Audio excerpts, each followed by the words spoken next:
أن حسان رضي الله عنه وأرضاه تعلم أنساب قريش من نسابتهم الأكبر الصحابي الجليل أبو بكر الصديق رضي الله عنه وأرضاه.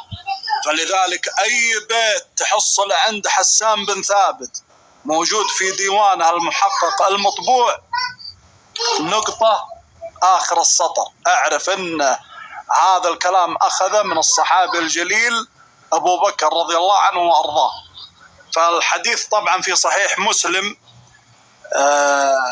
عن أم المؤمنين عائشة رضي الله عنها وأرضاها أن الرسول صلى الله عليه وسلم قال: أهج قريشا فإنه أشد عليهم من رشق بالنبل، فأرسل إلى ابن رواحة فقال: أهجهم، فهجاهم فلم يرضى، فأرسل إلى كعب بن مالك، ثم أرسل إلى حسان بن ثابت، فلما دخل عليه قال حسان: قد آن لكم أن ترسلوا إلى هذا الأسد الضارب بذنبه.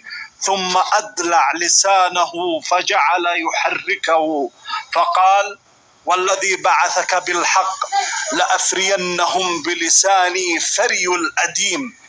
فقال رسول الله صلى الله عليه وسلم: لا تعجل، فإن أبا بكر أعلم قريش بأنسابها، وإن لي فيهم نسبا، حتى يلخص لك نسبي. فأتاه حسان ثم رجع فقال: يا رسول الله قد لخص لي نسبك. الله أكبر.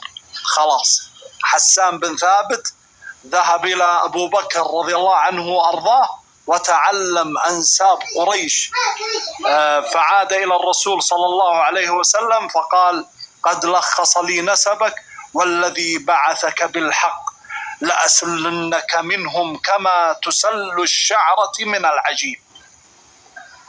قالت عائشة أم المؤمنين رضي الله عنها وأرضاها: فسمعت رسول الله صلى الله عليه وسلم يقول لحسان: إن روح القدس لا يزال يؤيدك ما نافحت عن الله ورسوله.